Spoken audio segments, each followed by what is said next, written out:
With its digital single market, the European Union wants to strengthen online trust and security, allow digital networks and services to thrive, and stay inclusive. In an era of omnipresent communication, confidentiality plays a vital role in ensuring online trust and security. To safeguard confidentiality, the European Commission has proposed the ePrivacy regulation, which will extend current rules for internet access and telecom providers to webmail and messaging services. But what is confidentiality of communication? Essentially, it guarantees the protection of any messages in transit between two or more private spheres. These private spheres may be your home, your device, or the cloud if storage space is entrusted to a third party. Once the message has arrived in your private sphere, data protection rules apply to protect your privacy. The principle of confidentiality of communication was first introduced to prevent government officials from opening letters in transit.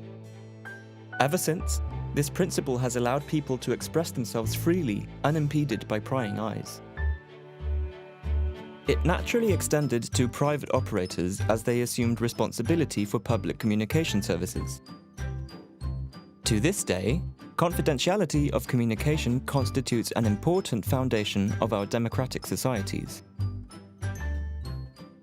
Nowadays, letters have been largely replaced by emails, landlines by mobile phones, and much of our communication takes place on smartphone apps. Confidentiality rules have to extend and adapt to these new communication tools, while taking into account how they differ from traditional message carriers.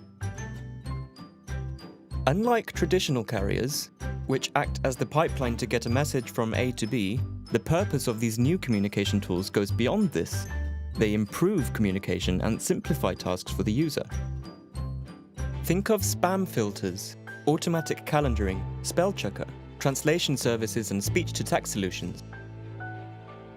All of these features make the services more like a personal assistant. And just like a personal assistant needs access to your communications to do their job, these features require access to your communications to function without sacrificing the confidentiality of its content. In the digital world of email and apps, the principle of confidentiality of communication remains important. But without adapting the old rules to this new environment, innovative services that ease communication and everyday tasks are severely impeded or will be lost. The ePrivacy regulation should focus on its key principle, safeguarding the confidentiality of communication by guaranteeing that the content of communications stays private. It is key to recognize that many modern communication tools do more than simply transport messages. By differentiating between traditional message carriers like internet access and telecom providers acting as the pipeline for communications, and electronic communication service providers that are more like personal assistants, the EU can ensure that the proposal's essence is upheld without sacrificing innovation for users.